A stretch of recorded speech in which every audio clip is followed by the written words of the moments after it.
Welcome, everybody, and thank you for showing up. It's another Junior Developer Happy Hour. So a little bit about this happy hour. As we were just saying, we started back in, when I was looking at my calendar the other day, it said that Sam, you did the first AMA on April 26th, and then invited me to join the following week. So May 3rd was the first time that we officially did one of these, I guess, together. Damn, I totally forgot about that. And we are really just trying to help anybody out who's looking for their first job in tech, because as it turns out, Sam and I both went to boot camps to get into tech, and looking for your first job without any experience is always a challenge. And then it was also looking just like it was going to be more and more of a challenge for anybody, because there were a bunch of hiring freezes going into place and layoffs and stuff. So we're trying to do what we can to help everybody out in this kind of crazy time, and just bring on new, fresh perspectives every week. I'm really excited to hear everything that Martha has to say.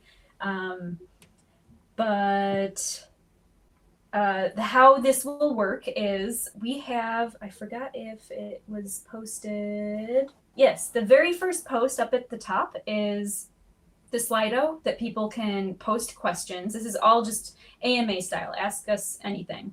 Ask me anything. And post the questions that you'd like to get answered in that Slido, and then people can upvote them so we can make sure that we are answering the questions that people are most interested in hearing. And then if you have any sort of follow-up questions, the actual Jitsi chat here is a really great place to put that. And then we can also post, if we're referring to something that we can link to, then we can add that link in this Jitsi chat as well. So a little bit about me. Like I said, I went to a coding boot camp. It was called Dev Boot Camp. It was, as I've heard through Sam and all of his knowledge sharing, it was like the first coding boot camp that existed. I went to it in 2017 in Chicago. And then I've been working at a company called Trunk Club ever since, that was acquired by Nordstrom, and they just fully absorbed us. So now I'm a Nordstrom employee. And I've been working in front-end stuff for the past year or so. And I had a very liberal arts background, studied Spanish, minored in Italian, moved to a German-speaking country after all of that, and really didn't see myself going into tech for a while, but eventually realized, oh, computer languages are fun too, and I get to make really cool things with them, so let me give this a try, and I really liked it. So that's how I ended up here. I'm going to hand it off to Sam to give a little intro about him, and then we'll start with some questions. Well, and then Martha, I'll let you introduce yourself too. Sure. Hey everybody, I'm Sam. I am currently a front-end engineer at Lyft. I work on the internal tools for the mapping organization. So mostly visualizing data on maps. Yeah, and I've been at Lyft a little over a year now. Took a long, crazy path to get here. It's not like I graduated from a boot camp and then worked at Lyft. It was a crazy journey to get here. I actually have a computer science degree as well, which I got a long time ago. Graduated in a dot-com bust. Gave up looking for a job too easy. Probably within 6 months, I think I gave up. I didn't look too hard either. I didn't know what I was doing, basically. There was not a lot of resources. The internet was still new back then, so there wasn't anybody that I could ask questions to, or if there was, I didn't know how. So I gave up, never ended up coding, did all kinds of other stuff, worked in the mortgage industry till it blew up in 2008. Then I joined the Peace Corps just to run away and hope that things would be better when I got back, because I didn't know what I wanted to do. And spending 3 years with awesome people in a totally new place gave me a lot of time to think. So I found out about Dev Bootcamp when I was sitting in the middle of the sub-Saharan desert, actually. somehow. That story is for another day. Long story. So I applied as soon as I got back to America. I got in, and then I finally broke into the software engineering um, uh, career. Uh, yeah, and that's a long story too. I did all kinds of stuff. Tried to start a startup, did contracting work, did worked at a bunch of different companies. Eventually, I ended up at Lyft. And yeah, we can talk more about that later if we want. But let's get introduction from Martha, who's our special guest this week, and then maybe just tell us a little about yourself and how you got into coding and where you are right now. Might help people like generate questions for the people that don't know you. Yeah, well, I mean, I usually keep it really simple and brief, but you gave quite a bit of a background, so I'm tempted to do the same. Yeah, I went to college in North Dakota and studied classical studies, Greek and Latin, and all that good stuff. And out of college, I don't share this very much, but you shared the Peace Corps thing, so I may as well share this too. Is I entered a monastery after college, a convent. So I was a nun for a year, and after that, I went to bartending school, and I was a bartender for a few months. And then after that, I went back to North Dakota, where I had a lot of friends, and I actually met my husband when I went back there, Nat Sharpe, and we got married and started having a lot of kids. Had four babies in 5 years, and that made us very poor. And for 8 years, for 8 years, we were just kind of scrambling and needed a change. So we started thinking about software engineering, web development. And for one thing, my mom and my sister both got CS degrees and were software engineers. So I thought, hey, if they could get into it, maybe I could too. Even though neither of them really liked math or anything, that's the assumption, is you need to be really good at math. But since I was really good at taking care of the kids, Nat went first. And he actually went to a boot camp in Atlanta here. And then as soon as he got his first job, I decided it was my turn and started just studying at home on my own using online resources. And that worked out pretty well for us. I did a lot of networking on LinkedIn and kind of later in the game, Twitter, and got to know a lot of people and learned a lot. And finally, after I gave up looking for a job, basically, and decided to focus on just learning and building my skills more, this was during the pandemic, that's when the opportunities started to come to me. I got a freelance gig for React Native. And then pretty much immediately after that, I got a job offer from a company in California. It's called Grassp Health. And it's basically an Uber Eats for marijuana products. So that's where I'm at. I work in React and Redux, React Native on the front end.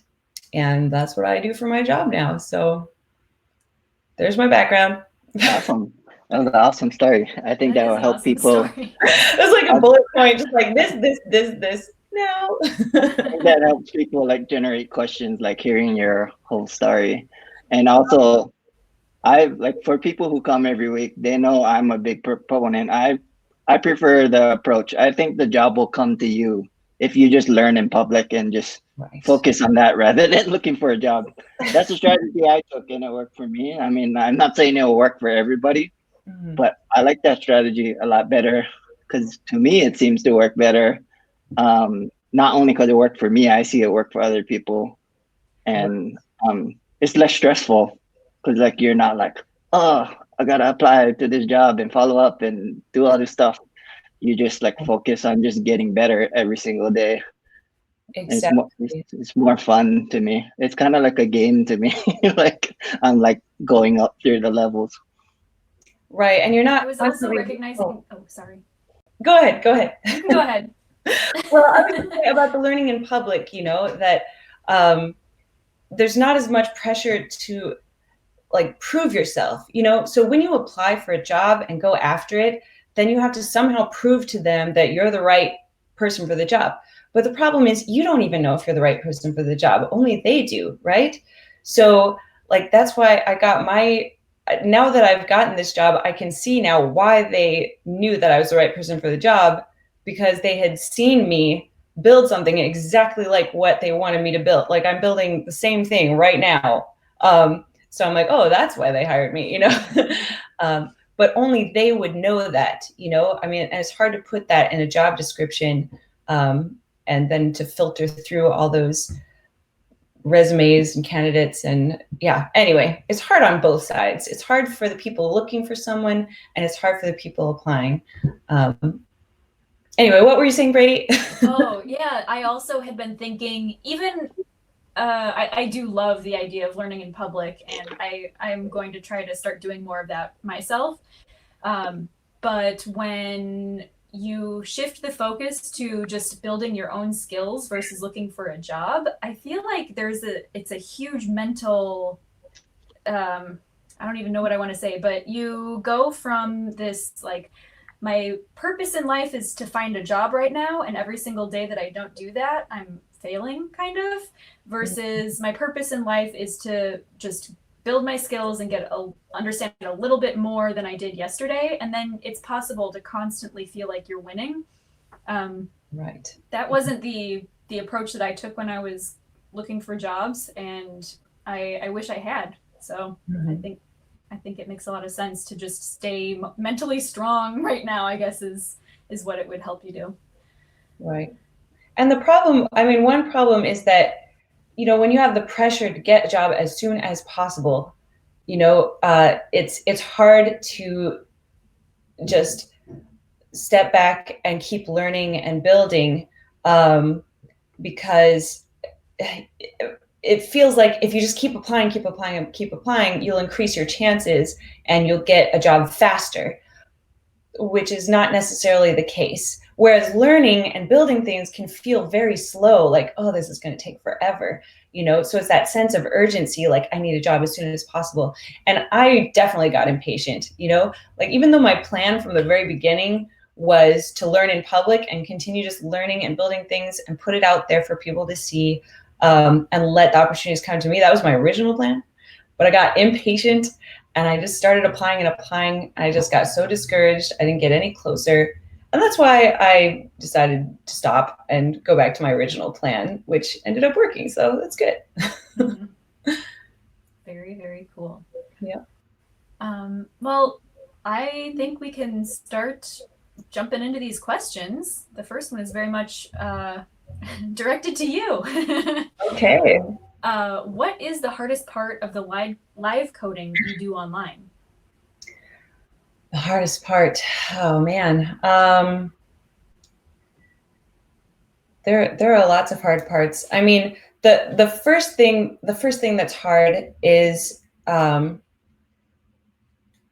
that it's okay to take your time to think things through and to not be afraid to just look like a moron. You know, that, I mean, that's the biggest fear. I mean, that's probably the biggest fear. Actually, I think there was like some kind of study and statistics that what is the greatest fear that people have, like people in general. You'd think it'd be like death or pain or something, right? But it's actually embarrassment. Like embarrassment is the most painful thing. Someone falls down flat on their face and like breaks their nose or something. What's the first thing to do? They get up and look around to see if anyone saw them trip, you know? I mean, embarrassment it keeps us from doing so much that we could be doing to help ourselves and to progress, just because we're afraid we're gonna look stupid, right? Or look silly.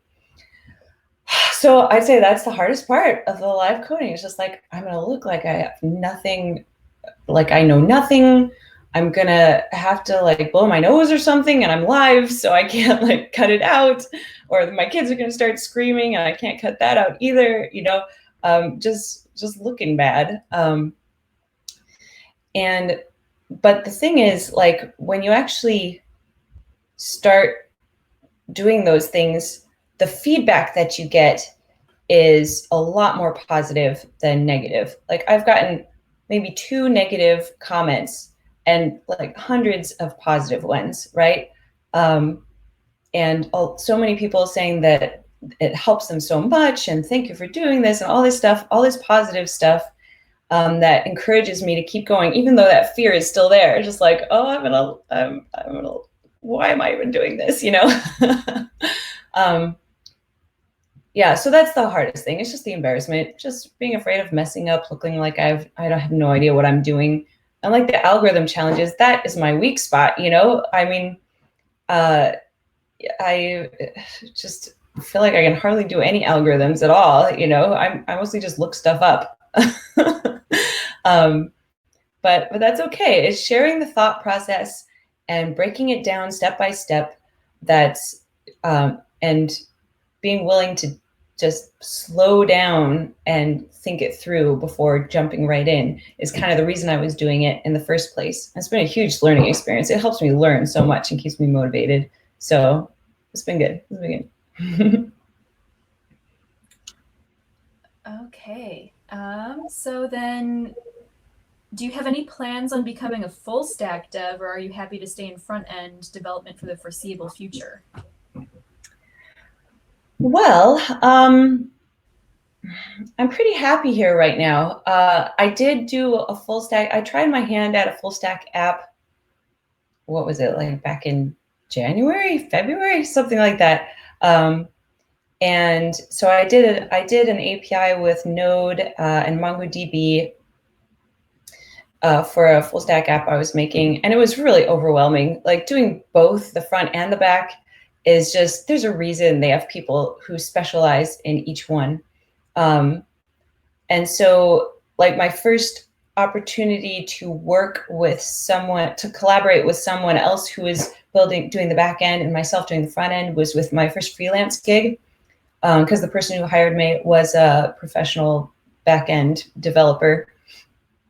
And that was great, you know, just the way they, yeah, just not having to worry about that. Like, I think I said in my live React app thing that I did, that as a front end developer, I'm like squished in the middle between like the data. I like to know what data I'm working with, and I like to know what the design is supposed to be. And then I'm the one in between those things that makes it happen. You know, I have the raw data and I have the design, and I make it happen. I'm not strong on design. I'm kind of wearing a designer hats right now because they don't have a designer. The team I'm working on has exactly three developers, and I'm one of them. So it's really small. But that's okay. I like things that are functional and work well and have a good user experience, even if they're not pretty. So anyway, the short answer to your question is I'm pretty happy with this, especially doing React Native. I was getting a little bored with just doing React, and I was very happy to branch into React Native. There's a lot going on there. I think it'll keep me entertained for quite a while. There's always new challenges. But I'm not against going into, I mean, when I first started out, my dream was to get back into like Java. Like, that was my first experience. Was I picked up a book from the library called Java for Dummies, and I read through it, and I loved it. You know, so even though I switched to web development on the front end, I kind of had in the back of my mind I might get back to Java eventually. And they do use Java on the back end at the job I'm at, so I actually might get into it, and that would be okay. I'm all for learning new stuff. I just don't want to spread myself too thin. I'd like to get really good at what I do, whatever that is, basically. So, Yeah, the front end changes so much. You're going to have only years to keep learning front end stuff, and I mean, me too. Yeah. And I always think about, like, if I need it for a project or for some job, then that's when I will learn it. But yeah, that's a Right. great point. Yeah. Okay, then here we go. When coding from scratch, what is your planning process? Yeah, coding from scratch. I've learned, I still need to learn this more, is to do as much planning as possible before you start writing any code at all. I need to do this more because I can get in a big rush to just get into it, but that just ends up, yeah, the more planning you can do ahead of time, the easier, smoother the actual coding will be. It's almost like, it's like building a house, right? Actually, I was comparing this, like when you first start out, you're like building tree houses. You know, you have a hammer and some nails and some wood, and you can just start pounding and building some kind of structure that looks house-ish, you know, and you don't need to plan it out too much. But if you're building a real house that you want to stand up to the elements and last for years, you need to do a lot of planning. That means a blueprint, right? First, you need a blueprint. You need to hire a bunch of different workers who all specialize in different areas. So we're talking about large applications when you're talking about a real house. So like for this current app that I'm building, it's a React Native app. I like to know what data I have to work with. So I want to get familiar with the data structure and what it looks like, and I want to know what features are required.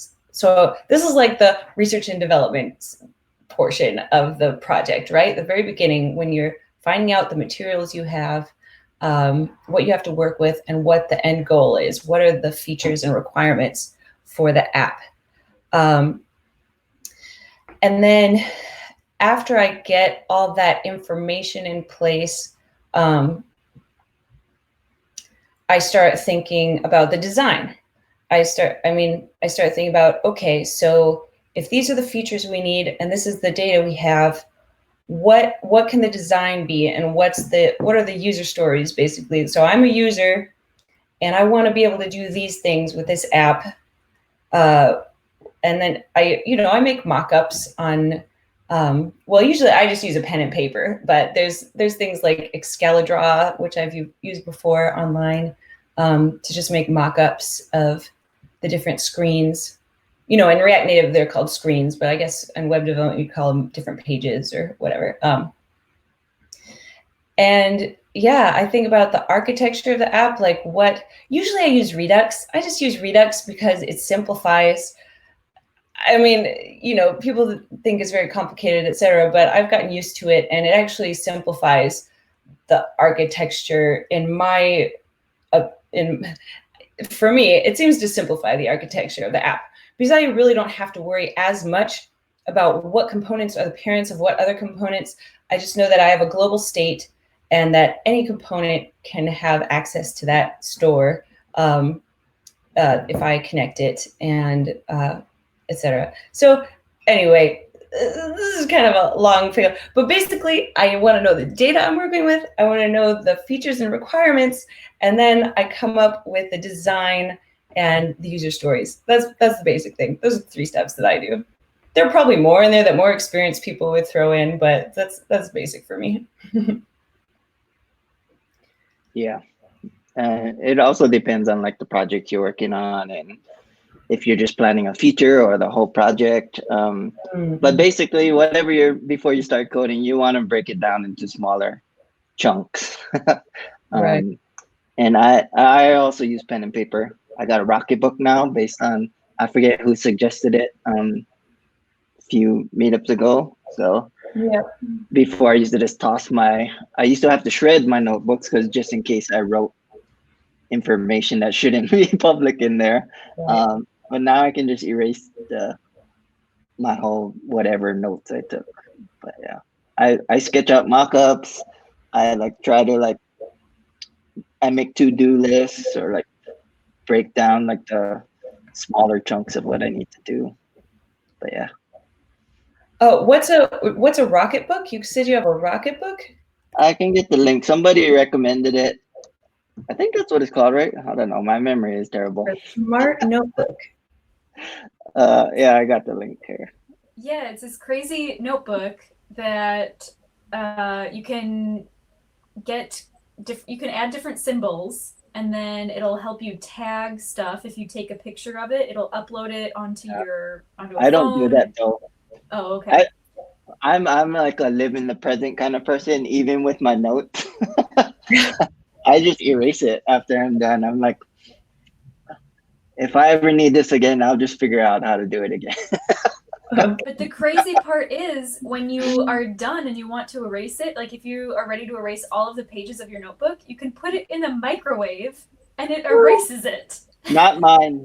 Oh, really? That's a special one. I bought a Okay. different one. The one you have to use, like, you spray water on it and then it comes. Huh. So I can't do the just nuke it in the microwave. I didn't realize that. I didn't read the fine print well. there's a certain one which you can just microwave and the whole thing just disappears. That's cool. That's like an Etch-a-Sketch. You just shake it and it disappears, right? Yeah. Yeah. But yeah, I don't take advantage of the taking a picture, but they do have cool stuff. Like you can they have these like whiteboard like things you can post these stickers on the corners, and then if you're doing a meeting, you take a picture of it or something, and then people can see like what you're writing on the whiteboard or something like that. So it's good for like remote work, I think, because like it's harder to whiteboard when you're remote. I should look into one for that, just that reason right there. I miss having a space to be able to whiteboard. Yeah, I was thinking about getting that, but I didn't get it. Huh. Wow. Cool. Technology, gotta love it. Yeah. All right. So this next question, it's when did you know you were ready to start applying for jobs? And maybe we can say, like, when did you decide you were ready to start applying for the first round of jobs before you decided to quit applying for jobs? Right, exactly. Well, I mean, and that's a great question. And that is actually one of the reasons why I wanted to learn in public, right? Because I didn't have the knowledge or expertise to judge for myself when I would be ready. And I didn't have, since I was teaching myself, I didn't have teachers or TA, whatever, telling me how ready I was either. So I figured if I put myself out there and shared everything I was learning, everything I was building, that eventually the people in my network would start telling me when I'm ready. Now, and that actually is one reason why I would say I started too early, because I had just been studying for like 6 months, and people were starting to tell me on LinkedIn that I should apply for this job, and you're so ready, and apply for this job, and I was a little skeptical. I'm like, really? I don't feel like I know enough, but these more experienced people are saying I do, so may as well give it a try, And I actually got some technical screenings, and some take-home projects, etc. And it was good to learn in terms of learning what companies are looking for, what they value. And that helped me go beyond just the little personal projects I was building, just like, making a little game is not going to cut it in the big world. I need to learn about authentication, I had never done any kind of user login or used JWTs or anything. So that was good feedback from one of the interviews I had, etc. So, and that was one of the problems. I even got a little grumpy at one of my friends on LinkedIn, because he kept saying that I'm ready. You need to apply. You know more than all these people. I'm like, you know what? When you see the stuff I post online, you're only seeing what I do know. You're not seeing what I don't know. And he's like, oh yeah, I guess you're right, because he never interviewed me. He just saw what I was voluntarily sharing, So anyway, I would say I was not ready to apply for jobs then. So I decided to learn more and build more. And then more people kept approaching me usually through LinkedIn, because I wasn't really into Twitter yet, for different job opportunities, saying, hey, there's an opening at my company, or hey, I put your name in here. And, if someone came to me, I would pursue it. But I got so tired of it. Just all the applications I was sending out. And that's the thing, is like, I sent out hundreds of applications on job boards like LinkedIn and Indeed and Monster and ZipRecruiter, all these different places, right? AngelList, whatever. There's so many, no response, zero. So all the opportunities I'm talking about, they all came from LinkedIn, and from learning in public, basically. So yeah, and the actual interviews I had really revealed to me how much I still need to learn, and how inexperienced I really was, which was discouraging, and that's why I think all the applications I sent out that got zero response was a waste of time and energy for me. Like Brady said, like, if I had spent that time learning and upping my skills and sharing what I was learning, that would have been a better use of my time, and it wouldn't have been as discouraging either. Like she said, like, I'd be a constant state of success instead of a constant state of failure, because I'd be continuing to learn. So when was I ready? So basically, and then after the pandemic and all the hiring freezes and different things, oh, and here's another factor, just a second. Here's another factor, is that I probably was ready for like an internship, or like a get your foot in the door, like 30,000 a year kind of situation. But that wouldn't have been worth it in my situation, because I'm taking care of 4 little kids, and nannies are like $20 an hour or more. So I at least needed to make more than that. And thankfully, since, Nat had a job and was paying the bills, I didn't have the urgency to like start getting any kind of income as soon as possible. So that was my situation. I know it's not everyone's situation. So I did have, I could say, the luxury of learning more and waiting for a higher paying position by upping my skills. Yeah, and that's when I basically, one reason I quit applying for jobs is because I realized that just knowing React and Redux wasn't cutting it for me. There's a lot of bootcamp grads out there. They know React and Redux as well. And they know a whole bunch of other technologies besides. Maybe not a really deep knowledge, but still they've worked with other technologies. And so like, what was making me stand out? I didn't even have a bootcamp certificate or anything. So I thought I need to pick up some other valuable skill besides just React and Redux. And for me, it was between TypeScript and React Native, because I saw, as I was looking at jobs, I saw both of those were very in demand. They came up again and again. And I ended up going with React Native because TypeScript sounded kind of boring and React Native sounded like a lot of fun. I'd always kind of been interested in learning that. So that was a good choice, because as soon as I started learning React Native, I was approached by this entrepreneur to build an app for him freelance. And then, like I said, immediately after that, I got approached for this job, which is also React Native. And since I've been working on this job for just 2 months now, I've gotten like 4 or more other people reaching out to me saying they need a React Native developer, etc. So yeah, that was a good move. That was good.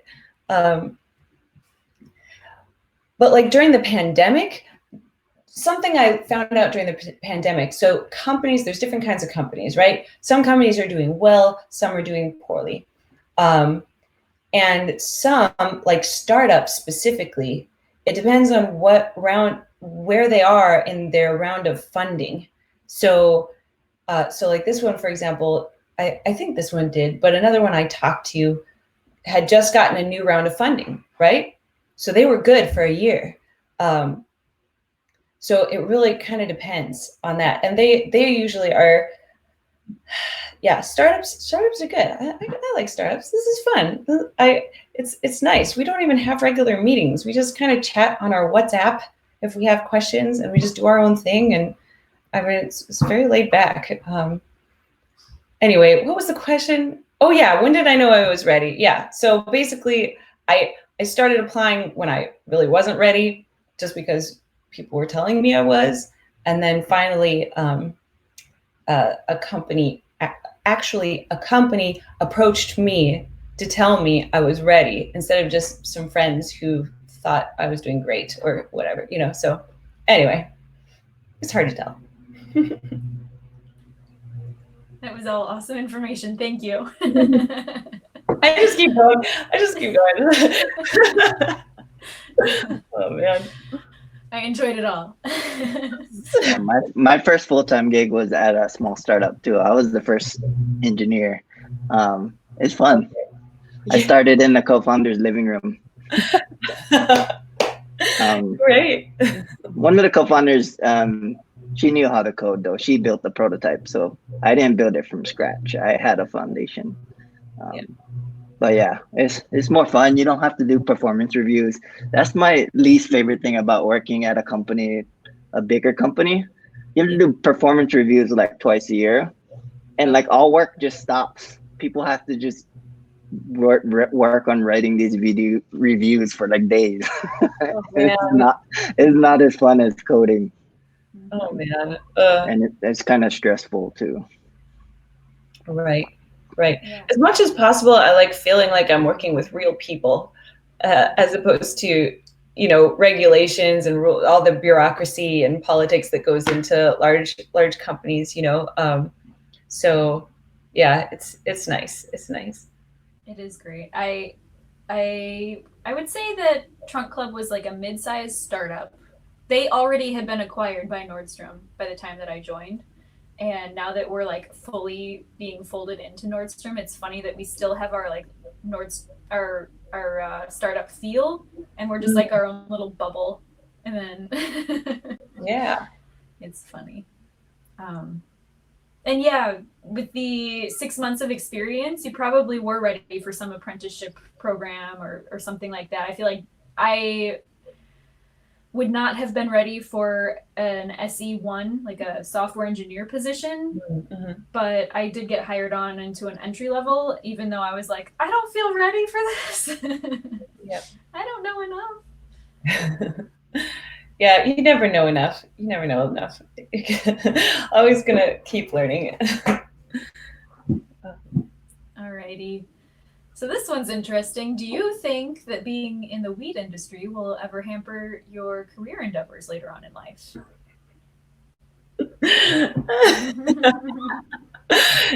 It's funny. It's so funny. Oh man.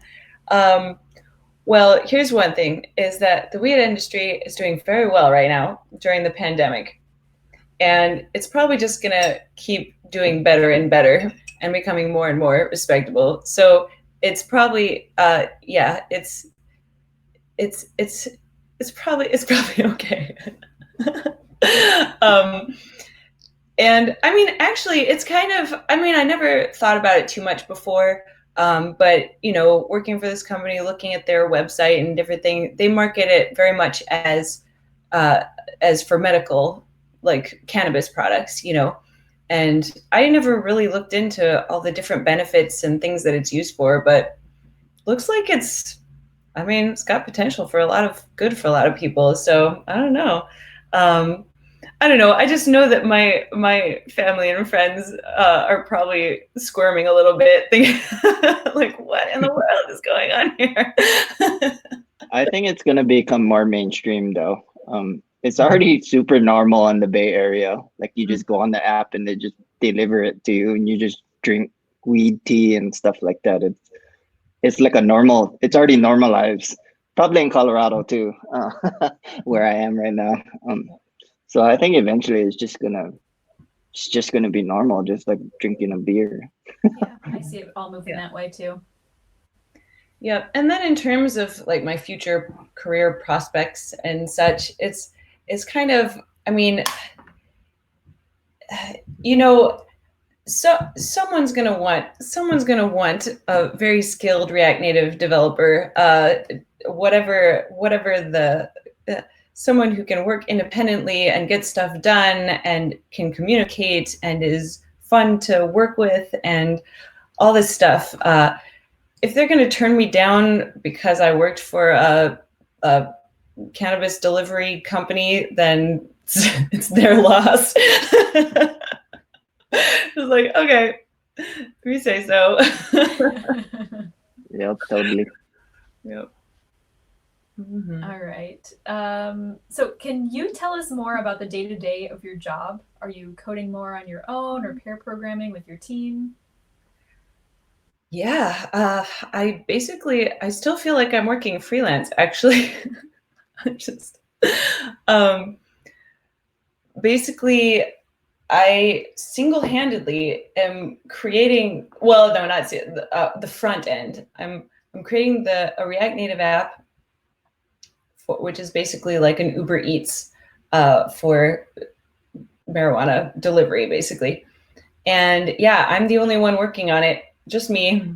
Just I walked in and it's like, hey, can you build a React Native app? Sure.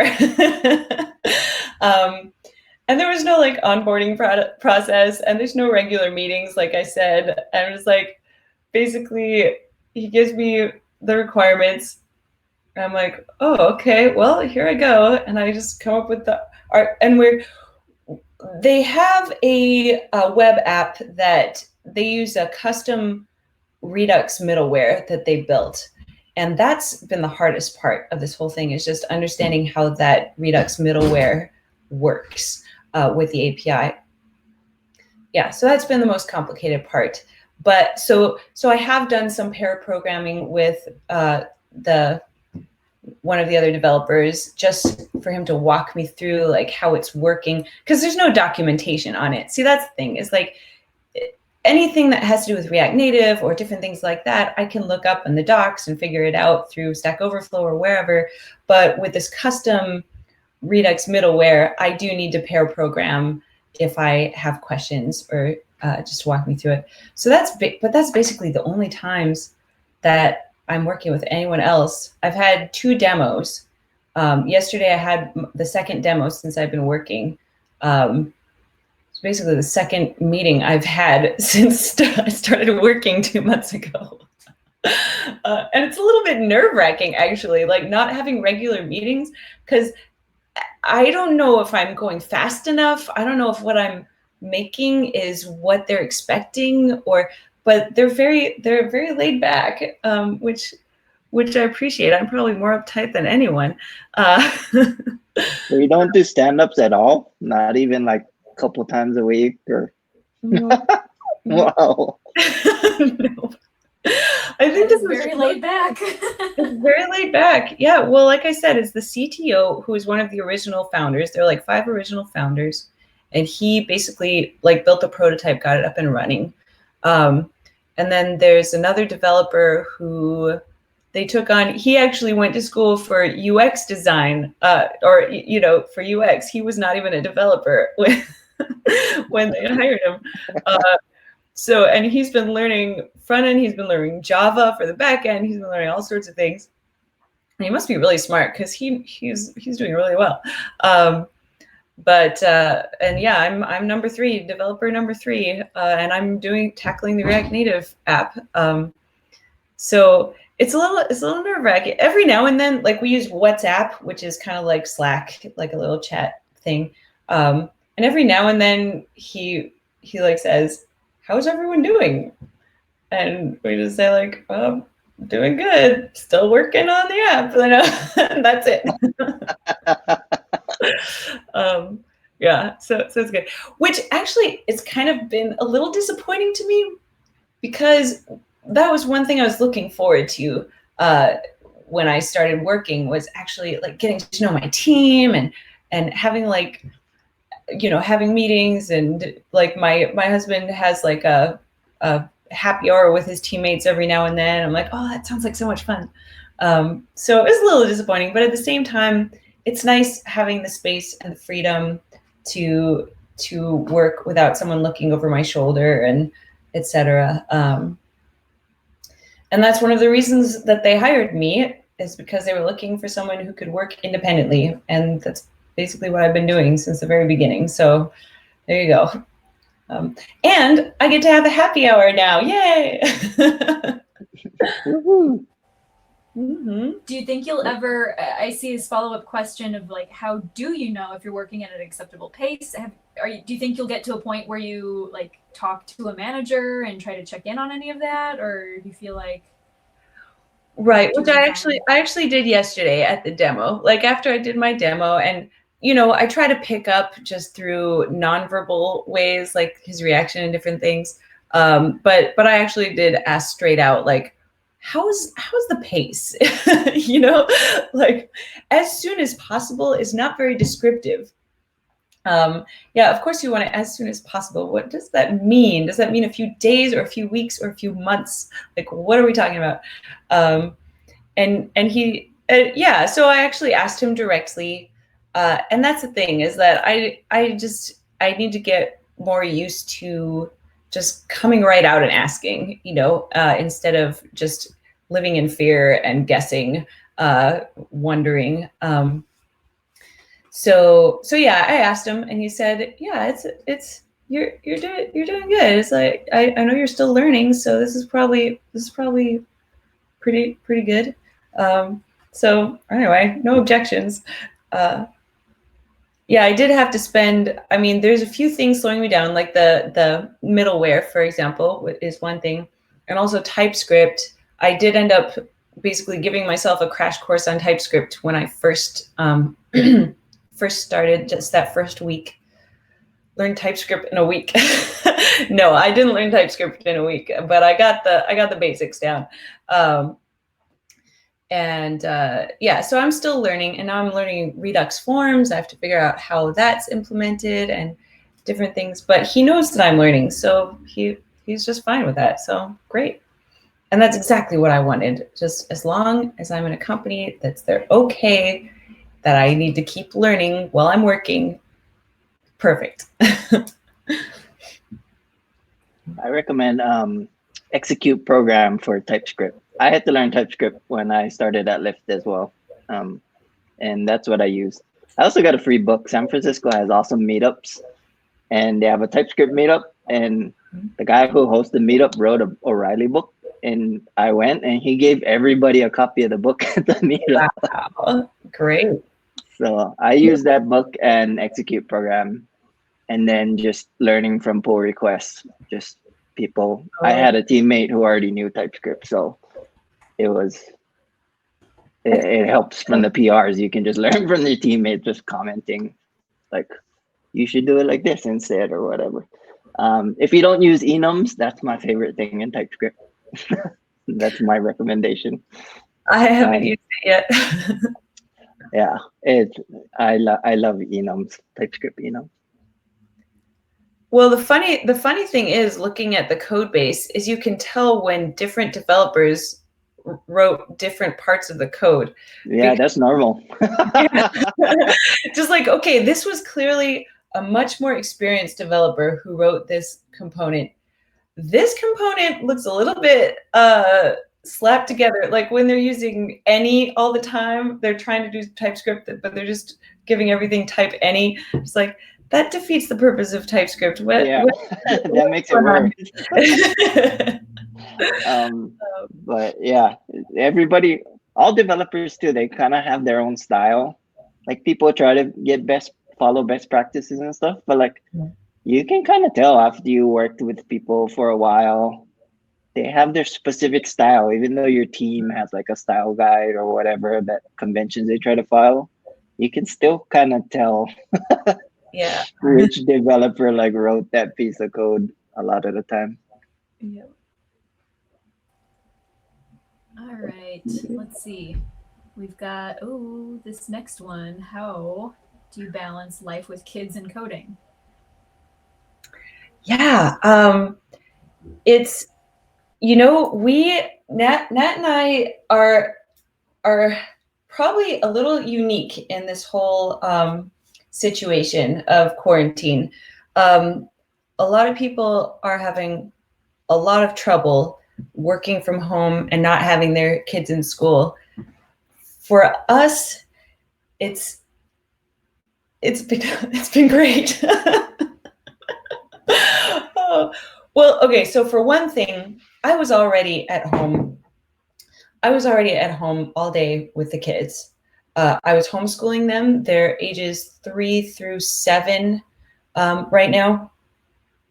And when I was learning to code, I was doing I was fitting in exercises here and there, and reading articles here and there. And when I did actual coding, it was usually in the evenings or on the weekends when Nat would give me time to go to the coffee shop or whatever. I miss the coffee shops, but that's okay. We've been doing fine. So that's when I was learning to code. Now with the full-time jobs, Nat is at home. He's working at home remotely. So we're both at home. So for me, this is nice because I don't feel as isolated. We can kind of tag team instead of just me being at home with the kids.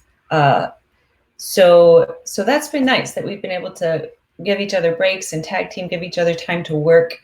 And that's actually been a dream of mine from the very beginning, is eventually I would like it if we could both work from home. And I thought it was like this distant future goal that we could strive for eventually. I didn't know it was going to happen right away.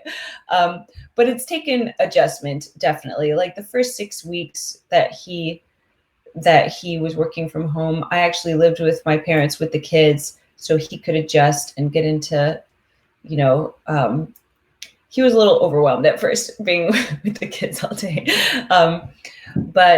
But yeah, we're so adaptable. I mean, not us, but people are so adaptable.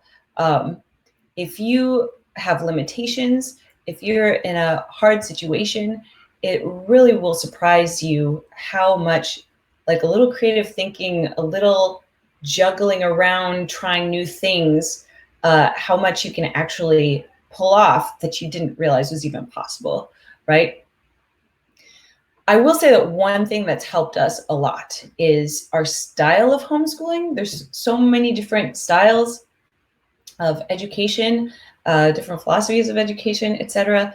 And when we were first thinking about homeschooling, we've known a bunch of homeschooling families back in North Dakota, and my husband was homeschooled himself.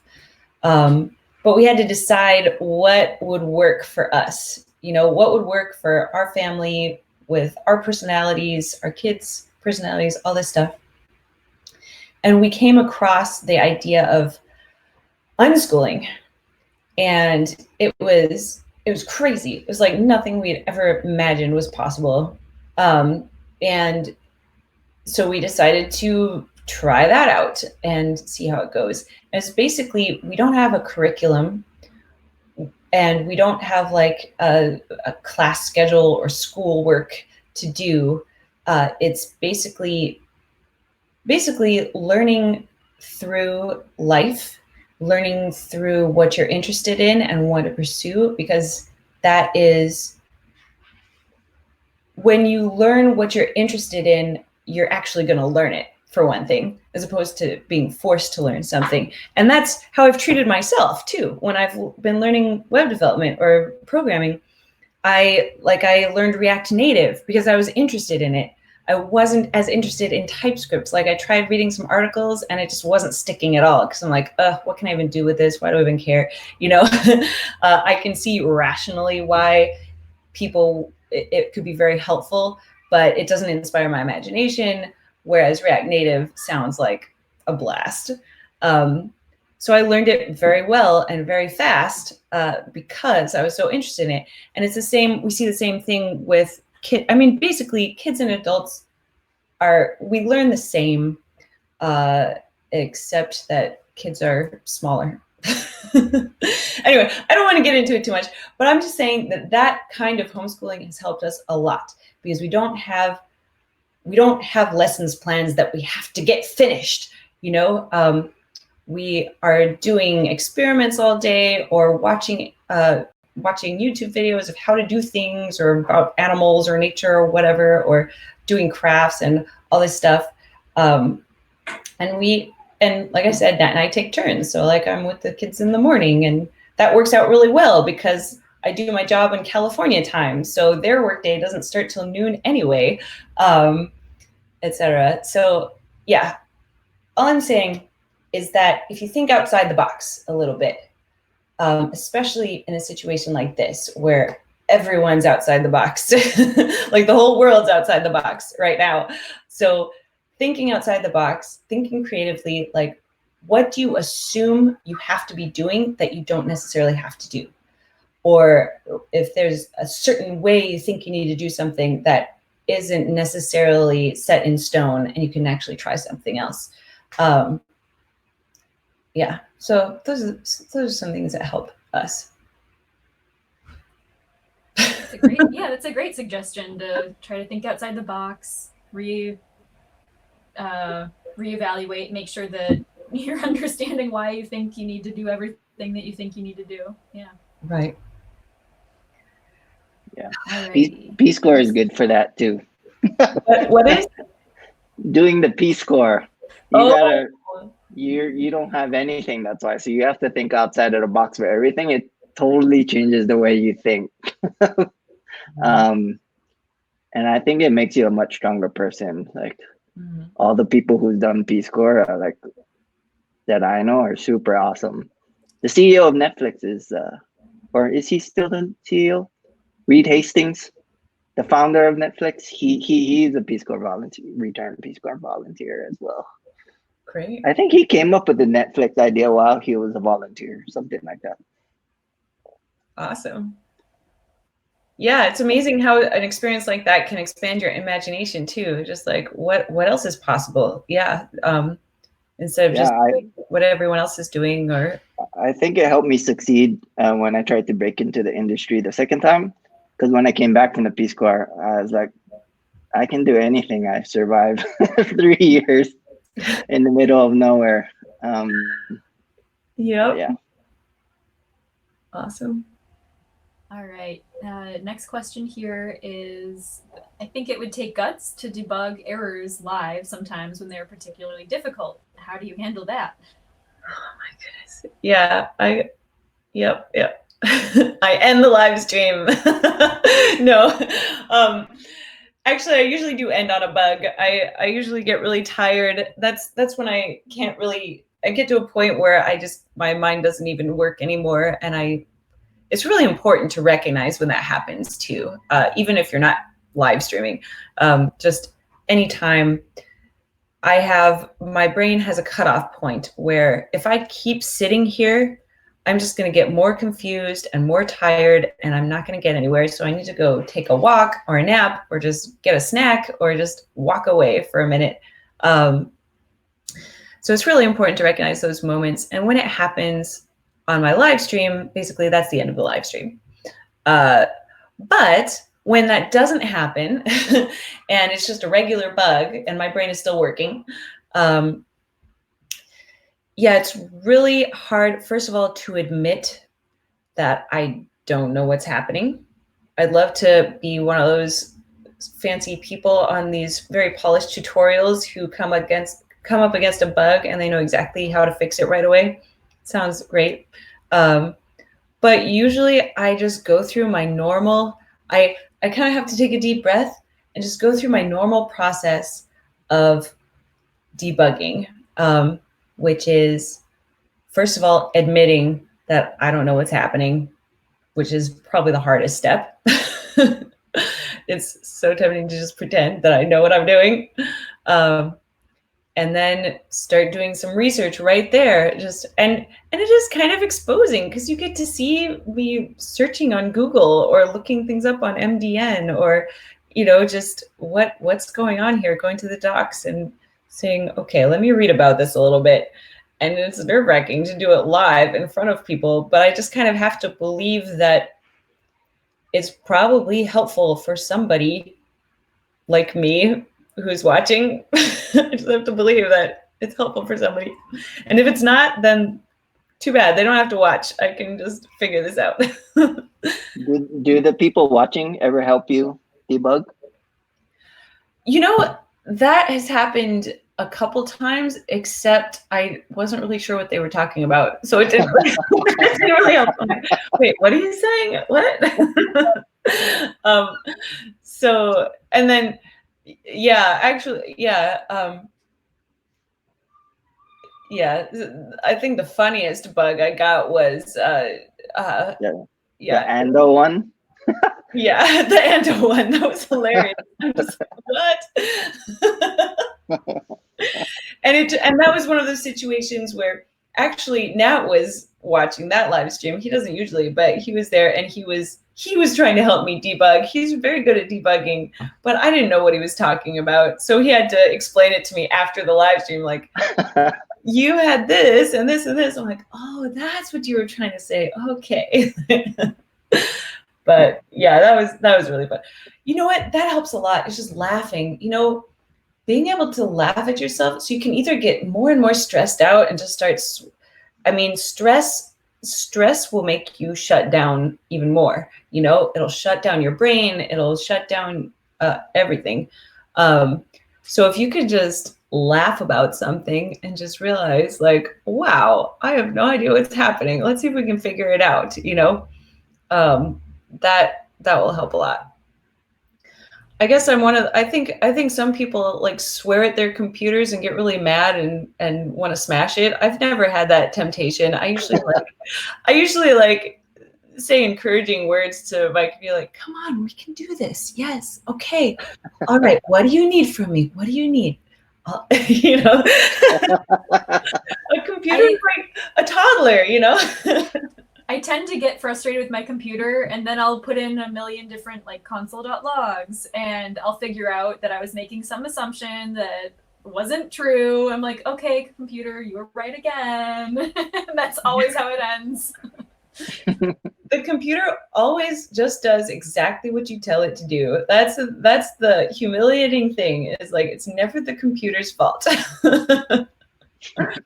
Oh man. Somebody had a follow-up question in the comments. Do you have any recommended resources for React Native? Yes, the one that I always use, I really love Maximilian, whatever his last name is, who does Academind. Let me see if I can find his course here. It's on Udemy, or Udemy, however you pronounce that. How do you pronounce it? I say Udemy. Udemy? Okay. And the problem is, I mean, you have to get it when it's on sale, otherwise it's extravagant. But he does have the first few, he has like the first hour or so free on YouTube as well. So that's what I actually started with. And then I realized, okay, I want more. So I ended up doing the full course. So there it is, the React Native Practical Guide. And the great thing about that course, you'll learn React Native, but I also learned so much more about, well, I learned about Redux hooks. I had not used Redux hooks before. I learned a lot more about like form validation, using like use context and use reducer. I learned just so much stuff. You just learn so much stuff. This guy's great. Love it. So that's what I used. And the sad thing is, like, I only got like halfway through the course before I got approached to make this React Native app. So I ended up just using the course as a reference for what I was doing. Like, okay, now I need to figure out the authorization flow in React Native. So how am I going to do that? And so I go through that part of the course. I'm like, oh, okay, I can do that, you know. But yeah, I had all these great ideas of React Native apps I was going to build, and I never got to build them because people just wanted to hire me after I started learning React Native, which is a good problem. It's a good problem. Yeah, too bad. Too bad, man. Yep. Okay. Next one is sounds like learning in public is the better approach to getting that first dev job. So what are some strategies and software to use? YouTube live stream maybe or something else? YouTube is hard. Not trying to network on YouTube's not for networking. If you want to do live stream, I've never done it myself, but Twitch is more geared towards live streaming. I'm just doing it on YouTube because I hate trying new technologies, actually. I'm just like, I know YouTube. I have a YouTube channel. I'll just do YouTube, you know. But I know a lot of people who do live streaming on Twitch. And it's a great practice, even if you might not have followers at the beginning, is coding live. But I started out on LinkedIn because I had known people, because it just kind of makes sense. That's what the platform is for, right? It's for networking, so you can get a job and all this stuff. And I had known someone who, Shante Austin, I don't know if you guys have heard of her, but she did a 30 apps in 30 days challenge on LinkedIn, and she got a lot of job offers just through that. She did a great job. And that was on LinkedIn. So that's where I started out, and I ended up getting a pretty big following there. But later on, I had friends who were saying like Twitter was the place to go. Like Twitter is where people, the dev community on Twitter is really great. And they even talked about people who had gotten jobs without even interviewing because they knew people on Twitter. So I thought, okay, I don't really get Twitter, but I guess I can create an account and go on Twitter. I'm very glad I did, because that's where I got my job, and it was without an interview, like just like they were saying. It's not a myth; it happens. You start out, and I think also that Twitter is better for someone who doesn't look good on paper. Because on LinkedIn, you get a lot of recruiters or hiring managers or people who are looking at resumes and going through the whole formal official hiring process, right? Which for someone who's trying to break into the industry and doesn't look good on paper, no experience, no even boot camp certification like I did, it's really hard to get in. So like even the people who referred me, who were following me and said, oh, Martha would be a great candidate, they weren't the ones who were making the decisions. Like they'd recommend me, but then I'd have to go through the whole process of talking to people who had no idea who I was or what I had done or looked at my work at all. And then, yeah, so I was just treated like why are we interviewing this person? Whereas on Twitter, yeah, I posted. So basically what happened is after I finished my freelance gig, I posted a demo video of it, which was a React Native app. And then a friend of mine actually retweeted it saying, I don't know why someone hasn't hired Martha. She's great and all this great stuff. I love that tweet. I got a screenshot of it. I'm like, oh, this is so wonderful. I'm keeping this. And it was that same week that I got an email saying, hey, I've seen people raving about you on Twitter. Would you like to interview with us? I'm like, sure. And the interview was not an interview. It was like an informal chat about my projects I worked on. And just like 2 days later, I had an offer letter. So that was quite amazing, So yeah, I've been recommending Twitter. I've been recommending Twitter for anyone who doesn't look good on paper, basically. Anyone who has no experience and is trying to break into tech, Twitter's a good place to go and start posting things like that. And of course, starting out, you need to like comment on other people's posts, follow people, and engage with their tweets, and everything, because right off the bat, you're not going to have a lot of followers who are seeing what you're posting just out of thin air kind of thing. But gradually you build it up and you learn from others, and I don't know, it's good. It's hard. It's not easy, especially if you're not used to being just openly sharing things, you're struggling with, things you're learning, things you like or don't like about learning web development or building things. But anything tech related that you post, the tech related stuff that I post tends to get the most attention. Like, people really like that stuff. So that's what I recommend. Yeah. I see. Oh, you're supposed to be asking the questions. I'm being distracted by the comments. Should I not be looking at the comments? Oh no, you're allowed to look at any of them. Yeah. That's fine. Yeah, anything goes. Yeah. Another recommend. Oh, sorry. Go ahead, I was Katie. just gonna ask if you want to drop in your Twitter handle. We can all follow you. Oh yeah. Okay. And your YouTube channel and promote, self-promote. Come on. Right. Okay. So here we go. Here, I'll do some self-promoting here. Let's see. So here's let's see. I'll drop in my LinkedIn first. That's where people can connect with me and stuff.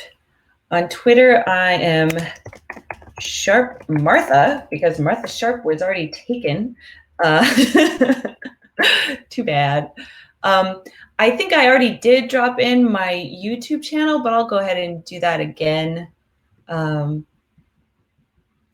channel, here we go. I'll do that again quick.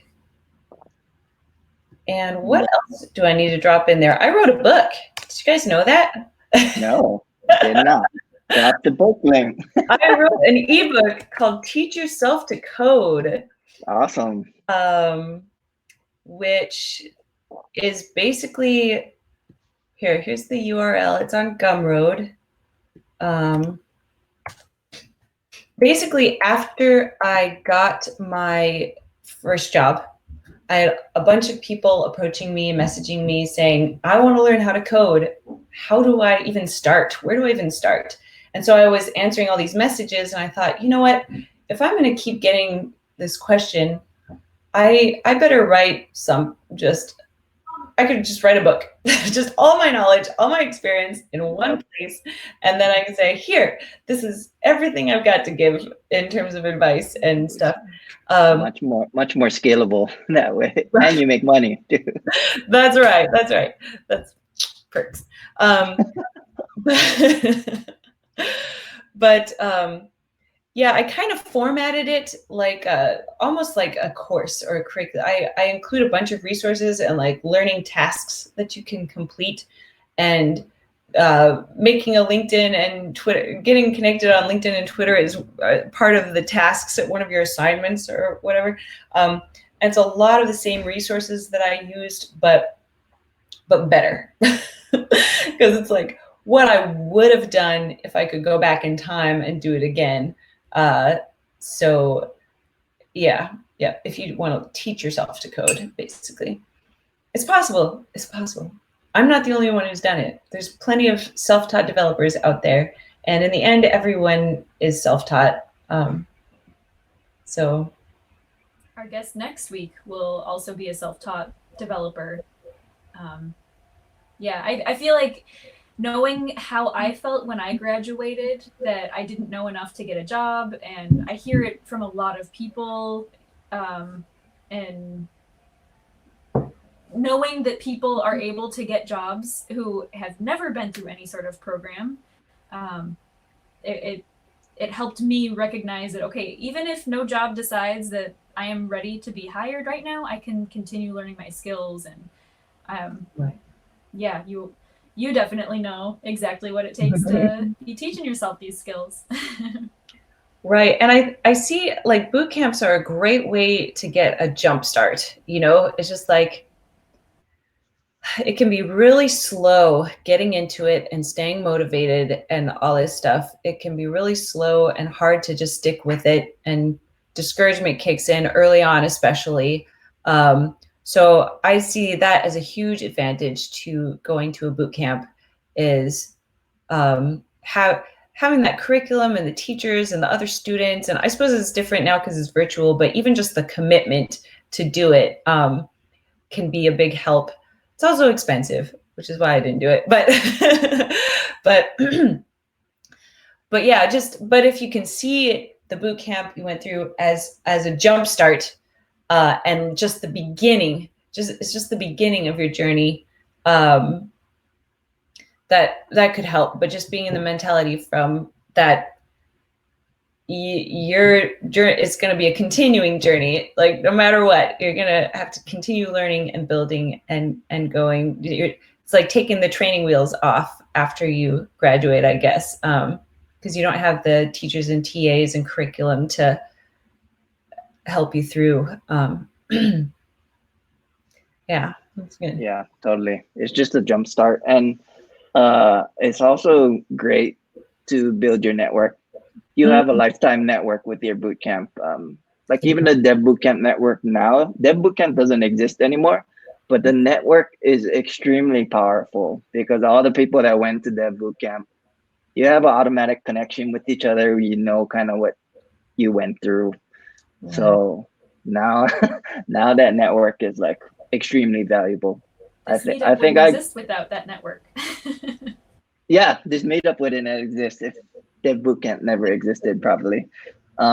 Even all my jobs, I think I got all my software engineering jobs in some form from my Dev Bootcamp network.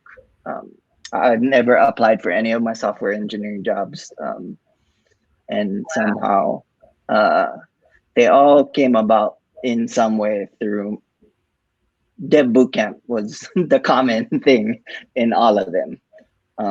So it might not be obvious at first, but that's how networks are a lot of the time. You don't notice the power of the network. Could be years later, and then you're like, wow, that network's huge. It helped me out a lot. But also, I just wanted to add a couple things for social media when you're just getting started on Twitter or LinkedIn or whatever.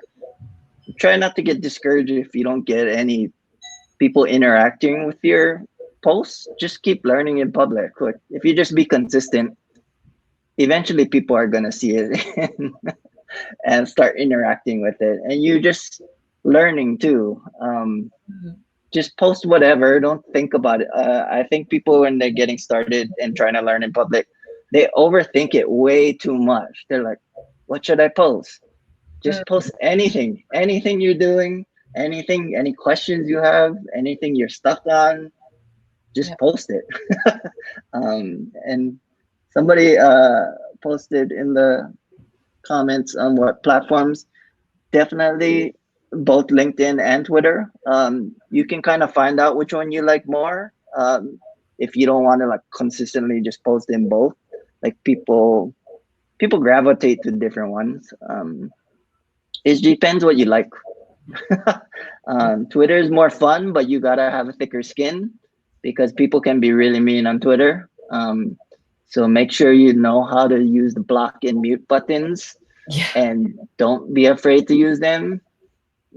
I mute and block like a lot, and you can on Twitter's. You can even mute and block words and stuff. So you're just irritated about like some joke that just won't die or like something like that. You can just like mute that word or phrase, and you can mute it for a certain time period too. So it's like mute this word for the next week. It's like putting too much noise in my feed because that's the power move on Twitter. If you learn how to use Twitter, you get a lot of signal from your feed. When you're a noob on Twitter, it's just tons of noise and it's not very valuable. And that's why people don't get Twitter when they first jump on. They're just like, what? It's just a fire hose of just like people yelling and making jokes and being mean. So it takes some time to learn how to use Twitter, but learn how to use mute and block. follow my dev list. If you don't know how to use lists, that's a like feature a lot of people don't know about on Twitter. So when you're beginning, like I said, your main feed can be a fire hose of just noise. Lists can reduce that noise. If you find like recommended lists, you can just browse Twitter by looking at a list, and then it will only be by like people who are on that list or like stuff they're liking or retweeting. Is a good way to start, because then you can just start there. Like my list is just dev, so it's like your introduction into dev Twitter. Again, dev Twitter is just, it's not a different app. People just call that bubble on Twitter of all the devs. They call it dev Twitter. There's also design Twitter, there's political Twitter. There's all these like bubbles that people just named. Right. It's a good way, good entry, my list. It's just devs that I like really like, so I made a list. And then you can start there, and then, or some people just follow all the devs on my list to start, because you can always unfollow them too if you don't if you don't find value in what the person is posting. So yeah, LinkedIn, Twitter. If you want to get into live streaming, YouTube is probably the easiest, but you still got to learn how to do it. And Twitch is getting really popular for live streaming. We had Mayuko on the other week. She's really popular on Twitter, YouTube. For people that don't know, I think she's at 340,000 subs now. Great. She just started doing Twitch. She's getting more into Twitch now. So she's been a YouTuber, and now she's been getting into Twitch more because she just feels more connected. I think she says on Twitch, like people are just like chatting. So those are just some of the platforms. You can just like try it out and see what you like. I think I had a conversation with Pop Florin the other day. He's kind of a big Twitter dev. Here's his handle here, and he does a lot of streaming on Twitch. And I asked him why. I mean, he's done both Twitch and YouTube. And I asked him why he's leaning more towards Twitch, and he was saying that like that's more what the platform is for, and there's also more opportunity for discovery. Like you can, I was looking on there the other day, and I was looking for live coding, and I could just discover that. And YouTube, it's really hard for anyone to just discover you out of the blue, right? So like I look at my analytics on YouTube, and 90% of the people who visit my page, my channel, are from LinkedIn. So if I hadn't already had a following on LinkedIn and Twitter, probably no one would have seen my channel by now, So yeah, and that's like another great developer who I like on Twitter. Let's put him in here too. Francesco, here he is. He just recently started a YouTube channel, and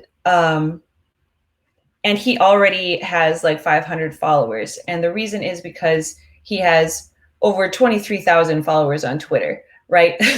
So because he already has a following, when he started his YouTube channel, that following bled over to there. So, and getting started on Twitter or LinkedIn, on Twitter, something really great is if I find someone who I really like and really like to follow, you can actually see all the people that they're following. You go to their profile and see who they're following, and then I look through that list. I'm like, because if I like them, then I might like the people that they like too, right? So I've found a lot of great people to follow that way, just getting started out.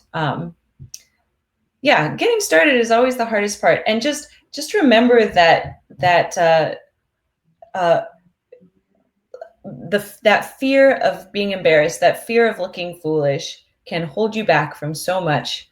And if you approach it more like a game, like it's no big deal. What's the worst thing that could happen?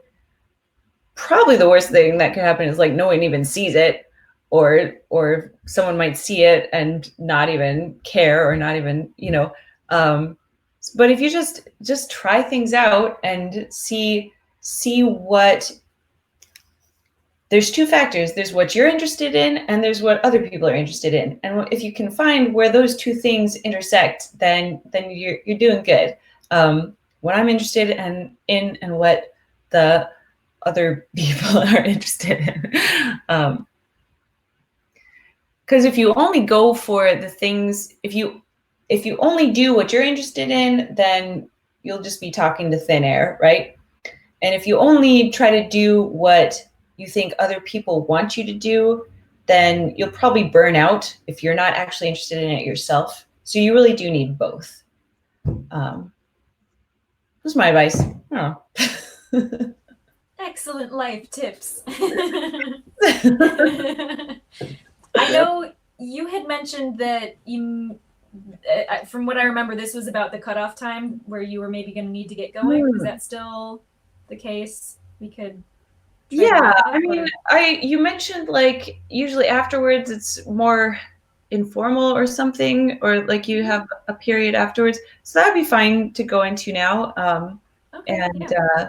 I probably could go for a few more minutes. That I've got both of my parents and my husband out there with the kids, so I'm not as on call as I usually would be. Okay, yeah.